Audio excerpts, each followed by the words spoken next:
Pourquoi est-ce que je compte? Je ne sais pas. Oh mon Dieu, quelqu'un est entré par effraction chez moi. Quelqu'un est entré chez moi. Un nouvel enregistrement du 911 révèle le rebondissement présumé que, semble-t-il, personne n'aurait pu prévoir dans cette petite ville de l'Ohio. Ma femme a reçu 2 balles dans la tête. Une arrestation a eu lieu dans l'affaire d'une mère, coach et épouse très appréciée, abattue en pleine nuit. La police a d'abord déclaré qu'elle avait été victime d'un cambriolage apparent qui avait mal tourné. Où était-ce l'homme que tant de gens juraient incapable de faire une telle chose? Il est maintenant en état d'arrestation et accusé de son meurtre. Je veux juste m'occuper de mes filles. Je ne suis pas au courant d'eux. Son mari. Nous sommes sur l'affaire présentée par Law & Crime. Je suis Chris Stewart.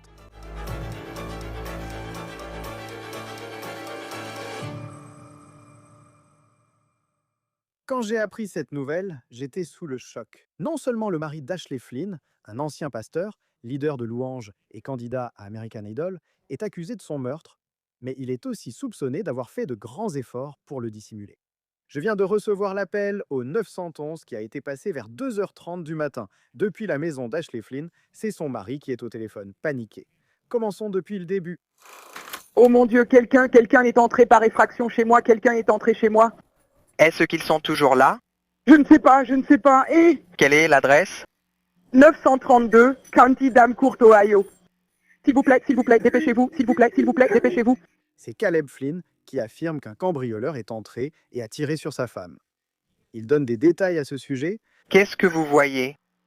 Ma femme elle a reçu 2 balles dans la tête. Oh mon Dieu. Madame, J'ai besoin que vous preniez une grande inspiration. D'accord. Voyez-vous encore quelqu'un dans la maison? la porte d'entrée est ouverte. S'il vous plaît, dépêchez-vous. Oh mon Dieu, oh mon Dieu, oh mon Dieu. Mes filles sont ici. Où est-elle? Elle est dans le lit. Tu es avec elle? Je suis dans la chambre, je la regarde. Oui, s'il vous plaît, vous avez verrouillé la porte. Nous avons verrouillé les portes qui mènent à la maison. S'il vous plaît.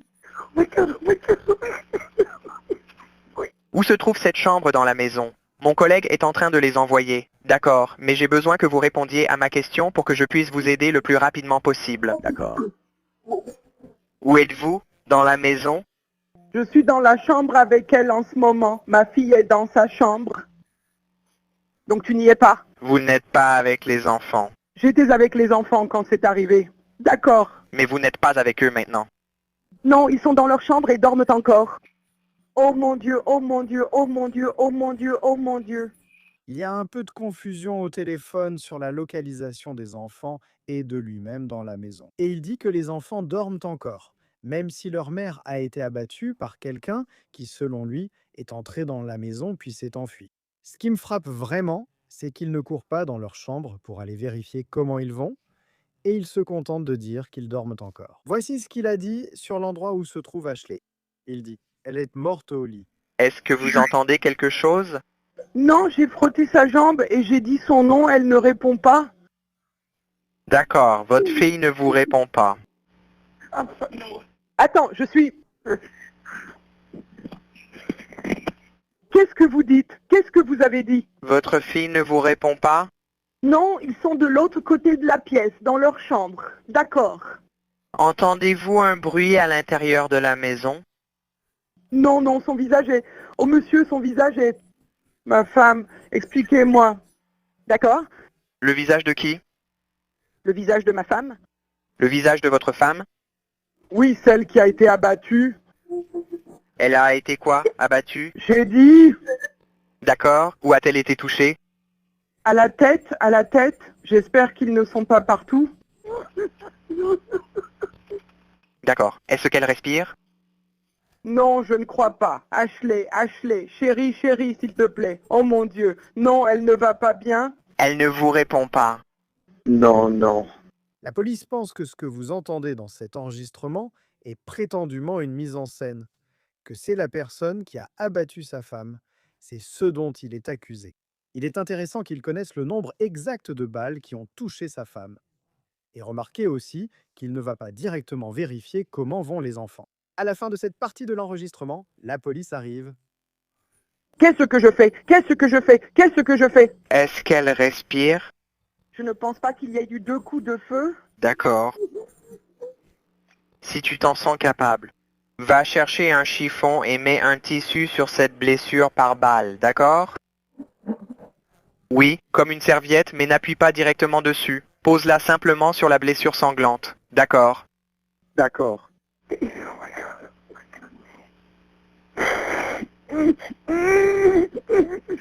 Oh mon Dieu. Prends une grande inspiration pour moi, d'accord?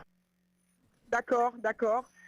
Prends ce chiffon, et je veux que tu le mettes sur la blessure, mais n'appuie pas directement dessus. D'accord. Ils arrivent vers toi, aussi vite qu'ils peuvent. D'accord. Je viens juste de le poser sur sa tête. D'accord, les enfants, ils vont bien? Tu es allé les voir? Je n'ai pas été les voir. D'accord, tu peux aller voir les enfants? Pour moi? La police est là. La police est là. Attends, tu peux aller voir les enfants? Pour moi? Le corps est froid. Ils viennent de partir. Ils viennent juste de partir. D'accord, j'ai besoin que tu ailles aller voir les enfants pour moi. D'accord. Ils dorment encore. Ils dorment encore. D'accord. Tu les vois encore respirer, sans aucune blessure visible. Non, non, les flics sont là. Les flics viennent de me dire, monsieur, monsieur, monsieur. Les flics arrivent vers vous. D'accord, je veux que vous le fassiez. D'accord. Ouvre-lui la porte pour qu'il puisse la rejoindre. D'accord. D'accord, il vient vers moi. Monsieur, s'il vous plaît, monsieur.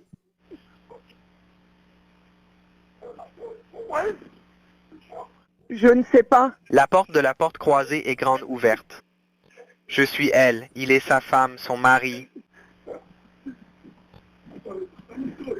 Non, je ne pense pas. Toute affaire de meurtre est choquante. Mais cela me marque toujours quand on examine le passé de quelqu'un. Et il semble qu'il n'ait jamais vraiment eu de problème avec la justice auparavant. Et cela semble être le cas de Caleb Flynn, ancien pasteur, ancien candidat d'American Idol, père et mari, aujourd'hui accusé de meurtre. Les rechercher sur truthfinder.com et il ne semble pas avoir de casier judiciaire. Il a quelques contraventions pour des infractions routières, mais c'est tout. Chez Law and Crime, nous utilisons Truthfinder pour nos recherches dans les dossiers publics pour nos reportages. Ça nous fait gagner du temps pour se concentrer sur l'actualité criminelle au lieu de la paperasse, et vous pouvez aussi utiliser Truthfinder. En tapant un nom, vous accédez à des adresses comme nous venons de le faire, historique, criminel et plus. C'est notre outil principal de vérification et l'un des plus grands services de recherche aux États-Unis. Et avec un abonnement, vous avez des recherches confidentielles illimitées pour vérifier de nouveaux voisins, peut-être des personnes que vous rencontrez en ligne, ou vous pouvez retrouver quelqu'un avec qui vous voulez reprendre contact. Vous pouvez également rechercher les délinquants sexuels enregistrés à proximité, ou même faire une vérification de vos propres antécédents. Restez informés, restez en sécurité, consultez les dossiers publics avec Truthfinder Now sur truthfinder.com/OTC. Ashley avait 37 ans, elle était maman de 2 belles filles. Elle était l'épouse de quelqu'un qui semblait être un mari aimant, une personne qui avait été chef de louange dans une église locale. Et un meurtrier. Dans une ville comme Tip City, une petite ville, tout le monde se connaît. C'est quelque chose qui n'arrive pas souvent, surtout à quelqu'un qui semblait tellement apprécié par sa communauté. Elle connaissait cette communauté car elle y a grandi dans cette petite ville au nord de Dayton. L'avis de décès d'Ashley disait qu'elle était, je cite, une lumière éclatante de joie pour tous ceux qui croisaient son chemin, encourageant les autres sans effort sur sa route. Soyons clairs, ce ne sont pas seulement de jolis mots que quelqu'un a écrits dans un hommage. Cela semble être exactement qui était Ashley, la façon dont elle vivait, une façon de vivre où elle faisait toujours passer les autres avant elle. Elle était enseignante remplaçante dans le public, entraîneuse de volley-ball pour les élèves de 5e et bénévole active dans son église. Et c'est pourquoi la police a d'abord déclaré qu'il semblait qu'Ashley était la victime d'un cambriolage présumé, qui a mal tourné, qui est devenu violent, qu'il s'est passé quelque chose dans cette maison et que la personne qui s'est introduite pour voler quelque chose avait une arme à feu et a tiré sur Ashley. Une partie des preuves auxquelles les enquêteurs ont fait référence étaient les signes d'effraction dans la maison des Flynn, mais ils n'ont pas précisé à quoi ressemblait cette effraction. Vous avez entendu dans l'appel au 911 que la porte du garage était ouverte. Selon les mots du chef de la police de Tip City lundi, alors que tout le monde essayait de comprendre ce qui s'était passé, il s'agissait, je cite, d'un cambriolage qui a mal tourné. La police est rapidement intervenue, utilisant drones et chiens pour retrouver la personne entrée dans la maison qui aurait tué Ashley avant de fuir. Mais il n'y avait aucune trace d'un suspect, aucune odeur détectée par les chiens. Parlons maintenant de ce mariage, car Ashley et Caleb semblaient être un couple amoureux. C'est un cliché, mais ils formaient en fait le couple parfait. Regardez la photo de profil Facebook d'Ashley, tous les deux sur l'eau. Il y a plusieurs photos d'eux en famille heureuse élevant leur fille dans la ville où Ashley a grandi. Caleb, lui, semblait être un homme de foi. Il a été autrefois chef de louange et aussi musicien à l'église, où Ashley a également travaillé. Lui et Ashley sont diplômés de l'université Lee, au Tennessee, qui est une université chrétienne privée. Il semble que c'est là qu'ils se sont rencontrés. Caleb est apparemment aussi un excellent musicien. En fait, en 2013, il a passé une audition pour American Idol. Et j'en parle, pas seulement car il est choquant qu'une personne de l'émission soit accusée, mais selon le Dayton Daily News, dans l'épisode où il passe l'audition, ils ont fait une petite partie de l'épisode où ils l'ont interviewé. Il a déclaré « J'aime ma femme plus que tout, elle est très très jolie, je l'aime ». Mais maintenant, Caleb Flynn, le même homme dans American Idol qui parlait de combien il aimait sa femme, est accusé de son meurtre. C'est tellement difficile à comprendre, même si malheureusement, nous avons déjà vu des cas où des violences familiales comme celle-ci se produisent aujourd'hui. Je viens de recevoir les documents judiciaires pour cette affaire ce matin. Voici la plainte pénale. Nous allons en parler un peu plus en détail dans un instant. Mais après le meurtre d'Ashley, l'autre aspect choquant de cette affaire, c'est à quel point la communauté semblait se mobiliser autour de sa famille, et en particulier autour de Caleb. Une cagnotte GoFundMe a été lancée avec cette photo montrant toute la famille, y compris Caleb, et la légende disait « Veuillez prier pour son mari et ses 2 filles ». L'attention du point de vue de la communauté ne semblait pas être portée sur Caleb, mais plutôt sur la recherche de la personne qui, selon lui, s'était introduite dans la maison et avait tué sa femme. Mais ensuite, mercredi, le chef local, la même personne qui avait déclaré qu'il semblait s'agir d'un cambriolage qui avait mal tourné, a demandé de l'aide au FBI, et c'est à ce moment-là que beaucoup de choses semblent avoir changé.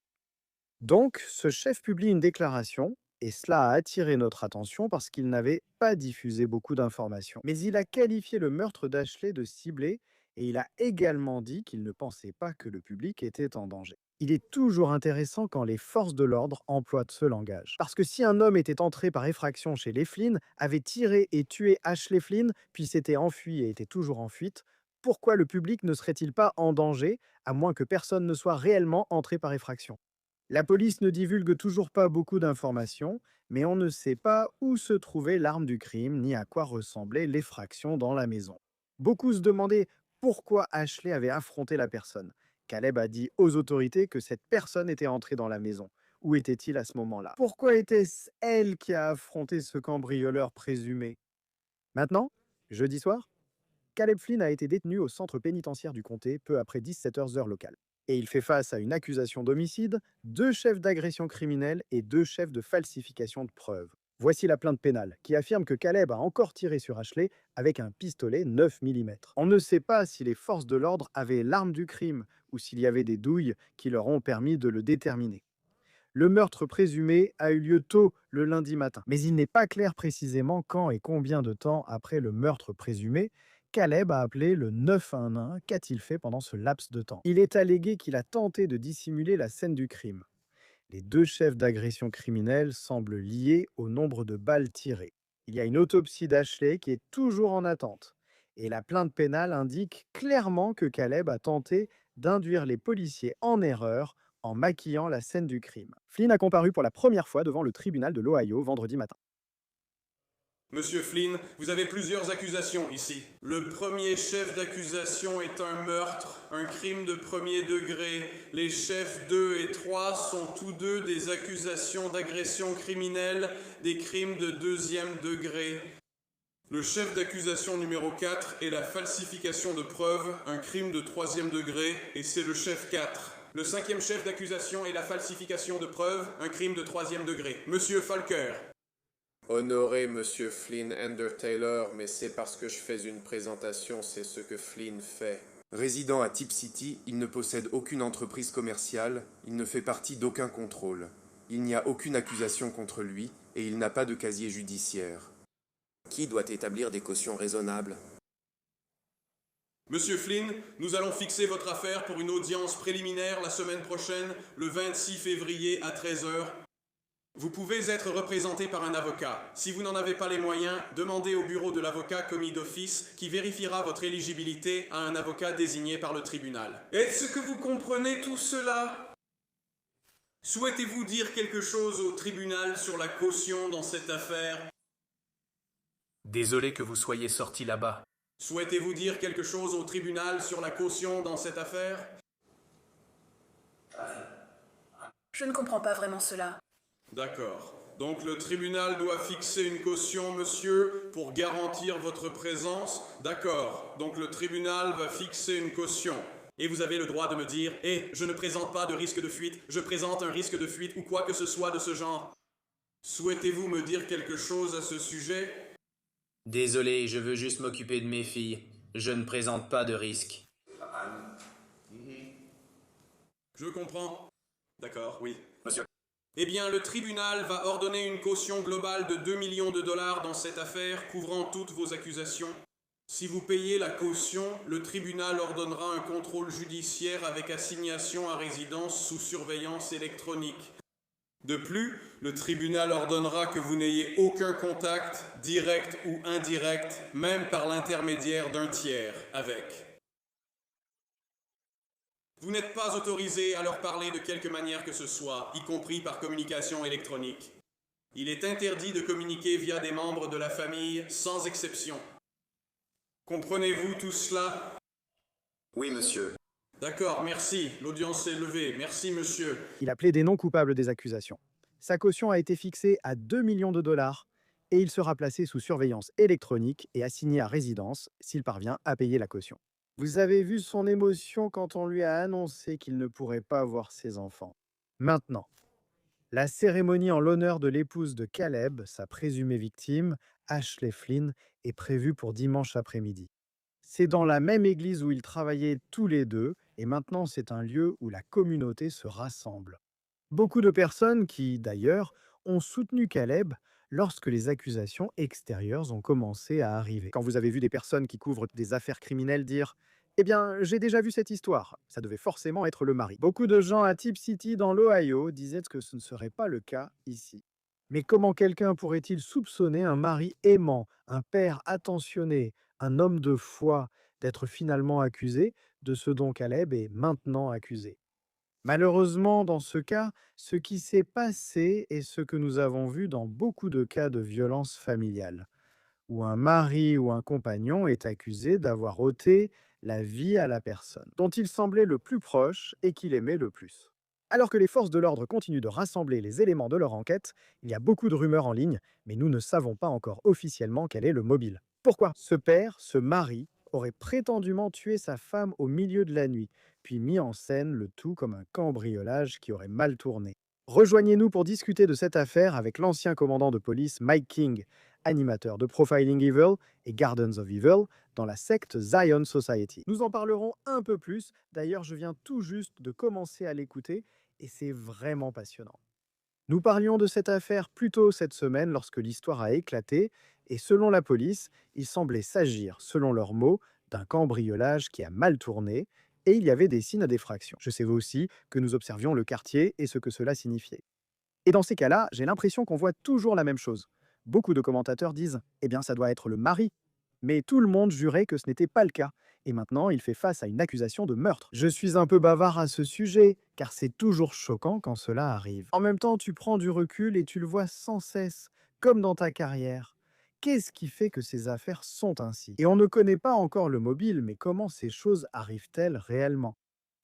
Eh bien, tu sais, Chris, c'est tellement intéressant parce que, en fait, toi et moi, on en a parlé hors antenne il y a quelques jours à propos de la probabilité que ce soit ce cercle rapproché, et on en a un peu parlé quand nous avons parlé dans le dernier épisode. Et j'espère que les gens retourneront écouter celui-là parce que nous avons vraiment exploré cette idée que, statistiquement, lorsqu'une personne mène un mode de vie à faible risque, et Ashley Flynn semblait vraiment correspondre à ce profil. Elle a quitté son emploi d'enseignante, elle est rentrée chez elle pour être mère au foyer, mais elle travaillait un peu à temps partiel à l'école locale où elle était entraîneuse. Mais encore une fois, tout cela représente quelqu'un qui mène un mode de vie à faible risque. Elle avait un cercle d'amis proches, elle était active dans son église, et tout cela, encore une fois, faible risque, faible risque, faible risque. Et statistiquement, ce que nous avons appris après avoir examiné des milliers de crimes violents, en particulier dans des affaires d'homicide conjugal comme celle-ci, c'est que lorsqu'une personne à faible risque meurt, la première chose à considérer est de savoir si elle était la cible de quelque chose. Cet événement, c'était cet homicide. Et elle a été abattue, ce qui est très, très personnel et de très près. Et statistiquement, lorsqu'une personne à faible risque est tuée, et si elle est ciblée, c'est généralement par quelqu'un qu'elle connaît ou qui sait qui elle est. Donc, cela peut aller jusqu'à un prédateur qui regarde par la fenêtre et se crée dans sa tête le fantasme d'avoir une relation. Il faut regarder vers l'intérieur. Nous avons évoqué qu'on commence au centre pour construire vers l'extérieur. Et pourtant, cela reste très troublant, surtout quand on pense aux violences conjugales, à l'homicide dont il est maintenant accusé et à la façon dont cela peut arriver. Maintenant, quelqu'un peut passer d'un mariage apparemment exemplaire et heureux jusqu'au point du meurtre. Et c'est aussi l'une de ces choses où il ne semble pas que les gens l'aient vu venir, vous voyez? Aucun casier judiciaire, d'après ce que je peux voir pour Caleb Flynn, la cagnotte GoFundMe qui collectait de l'argent pour la famille. Je veux dire, ils avaient une excellente communauté autour d'eux. Vous voyez des photos de lui et de l'argent pour ses 2 filles, désormais sans mère. Et aussi, vous savez, on ne connaît pas encore les détails, ce qui a permis de résoudre cette affaire. Mais je veux parler de l'enquête et d'une partie de celle-ci. Tip City, Ohio, une petite communauté. Ils ont fait appel au FBI pour les aider. Et je suis sûr qu'il est très difficile de tromper le FBI, vous voyez? Et il semble qu'il y ait eu une sorte de signe d'effraction, donc. Et il est accusé d'avoir maquillé la scène de crime. Prenons un peu de recul et parlons d'abord, je pense, de la géographie du quartier. Et quand on aborde cette affaire. Et maintenant, en sachant ce que nous savons et ce qui est allégué, comment cela entre en jeu dans tout ça? Je suis ravi que tu en parles, car j'adore discuter de géographie. Je vais afficher quelque chose à l'écran ici pour qu'on puisse le partager et en parler pendant que je passe en revue tout ça. Mais ce que je trouve vraiment important dans ce genre de cas, c'est qu'on examine la configuration des lieux pour voir si les histoires correspondent vraiment. Donc je vais juste lancer ce petit extrait pendant qu'on parle ici que j'ai créé ce matin, mais c'est bien le quartier dont on parle. Voici l'emplacement de la maison. Nous avons parlé plus tôt du fait que cette maison se trouve dans une rue isolée. Il n'y avait vraiment qu'une seule vraie façon d'y accéder sans avoir à serpenter dans plusieurs rues. Et c'est ce que nous sommes en train de souligner en regardant cela. Donc nous pensons à quelqu'un qui doit connaître cet endroit précis, un itinéraire secondaire. D'accord, on peut accepter ça, mais ce qui devient vraiment important et intéressant, c'est quand on pense que tout cela a été mis en scène. Le suspect devait aller quelque part après lui. Nous savions que la police effectuait ces perquisitions, qu'ils utilisaient des chiens et des drones. Nous avons donc ce grand champ évoqué dans notre dernier épisode comme très important. Mais lorsque vous prenez un peu de recul pour donner aux gens du monde entier qui regardent une idée de l'endroit où cela s'est produit, c'est ça qui est important. J'ai simplement essayé de simuler à quoi ressemblerait le champ de vision d'une caméra Ring ou le champ de vision d'une sonnette vidéo dans ce quartier. Et donc, pendant que la police enquêtait sur cette affaire, ils ont dû immédiatement commencer à se demander s'il était possible que quelqu'un soit entré dans ce quartier sans être détecté. Et quand on pense au nombre énorme de personnes qui ont des sonnettes vidéo, par exemple, alors on commence à voir des éléments qui disent « Eh bien, ça n'a pas de sens parce que personne ne marche dans la rue ». Ensuite, on parle de la mise en scène proprement dite, ce dont je pense que nous allons parler. Et c'est là que les forces de l'ordre commencent vraiment à se dire « Attendez une minute, l'histoire ne tient pas debout ». Et je pense aussi. Et merci d'avoir rassemblé tout ça, parce que c'est vraiment fascinant de voir comment les forces de l'ordre, vous savez, reçoivent cette histoire de ce mari qui dit que sa femme vient d'être abattue dans la maison. Vous voyez? Et puis on commence à poser des questions à ce sujet, et ensuite on l'examine sous un angle auquel je ne pense pas que beaucoup de suspects réfléchissent. Vous voyez? Ils pensent, vous savez, s'il a enfoncé une porte, c'était le signe d'une effraction, peut-être une fenêtre. Vous voyez? Il pourrait penser à ça. Mais ensuite, on regarde. Eh bien, de quelle manière aurait-il pu entrer dans le quartier? Qu'est-ce que le terrain nous dit? Par exemple, à quelle fréquence as-tu constaté que certains de ces suspects, dans des affaires où ils sont accusés d'avoir maquillé des scènes de crime? Ils ne réfléchissent pas à un niveau aussi élevé que le FBI ou les forces de l'ordre. Tu as tout à fait raison, parce que l'idée, c'est que si tout cela est vrai, le mari est maintenant accusé. Si c'est vrai, il aurait probablement passé beaucoup de temps à fantasmer sur la façon dont il allait résoudre ce problème. Et on ne sait pas encore exactement quel était le problème, à part qu'il ne voulait plus qu'Ashley soit là. Si tout cela est vrai, et quand il commence à fantasmer et à traverser ce processus, il y a quelques éléments assez intéressants qui me sautent aux yeux. Dans ce cas, premièrement, si sa femme est abattue et tuée dans leur maison, non seulement il se débarrasse d'un problème potentiel qu'il n'a pas réussi à résoudre autrement par des moyens légitimes, ce qui en fait signifie qu'il n'a pas à partager les biens, il n'a pas à se soucier de la garde, il n'a pas à s'inquiéter de beaucoup de choses. Donc, dans son fantasme, il résout ses problèmes. Mais un autre aspect auquel les gens ne pensent pas, c'est qu'il devient aussi la victime du crime. Donc, il a la communauté qui se rassemble autour de lui, il a la communauté qui dit à quel point elle a de la peine pour lui d'avoir perdu sa femme d'une manière aussi tragique.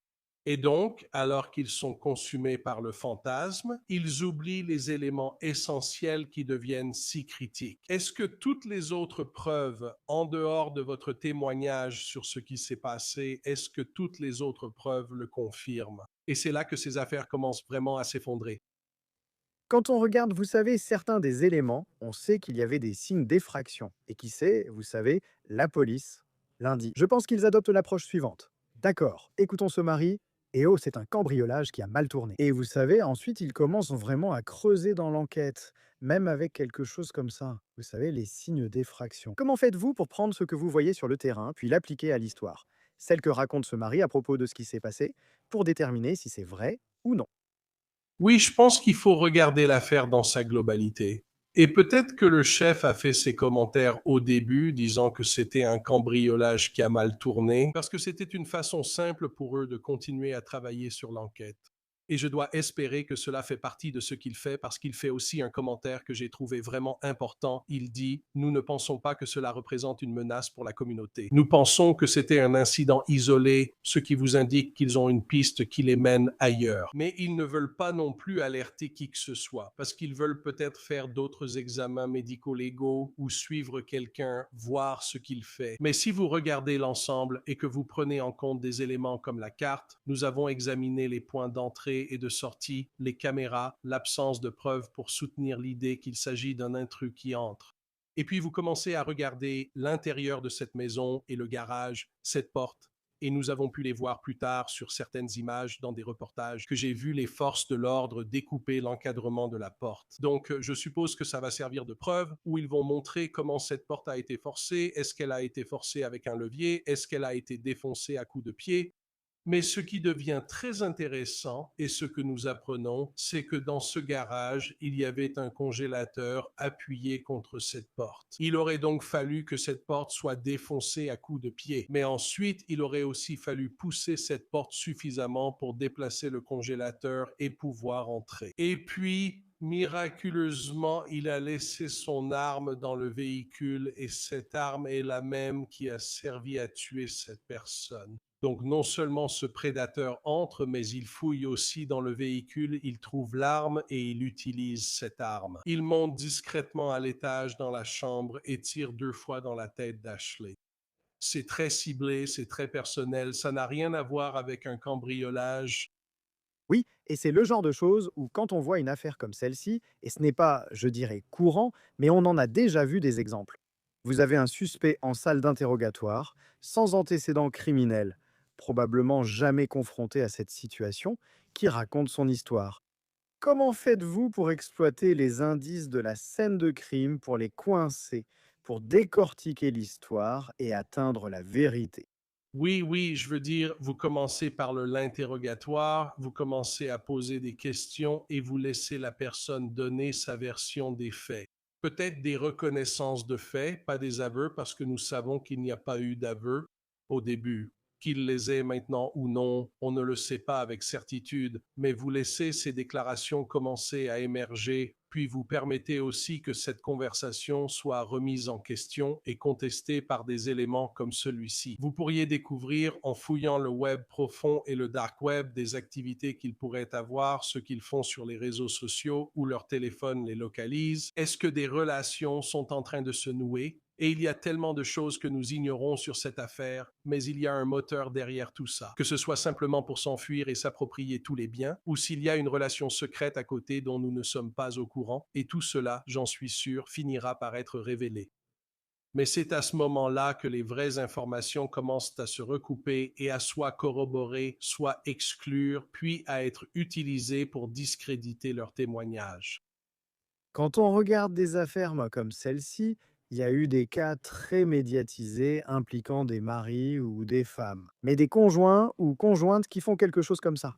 Et on reste là, à se demander. C'est vraiment cette question. Comment en arrive-t-on à ce point?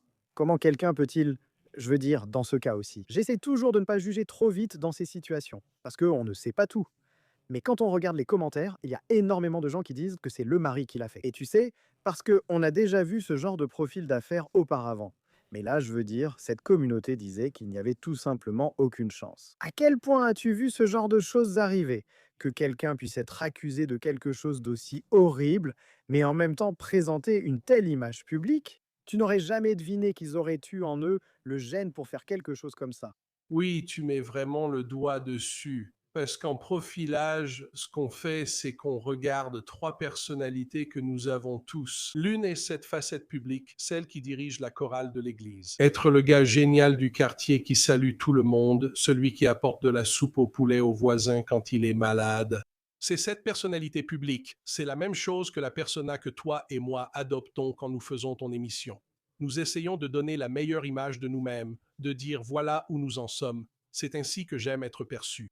Mais nous avons tous aussi un côté privé et c'est l'endroit que seuls nos proches, notre meilleur ami ou notre conjoint peuvent voir. Quand ils voient nos défauts, et c'est là qu'ils peuvent nous voir réagir négativement ou d'une manière un peu laide, et nous avons tous cela.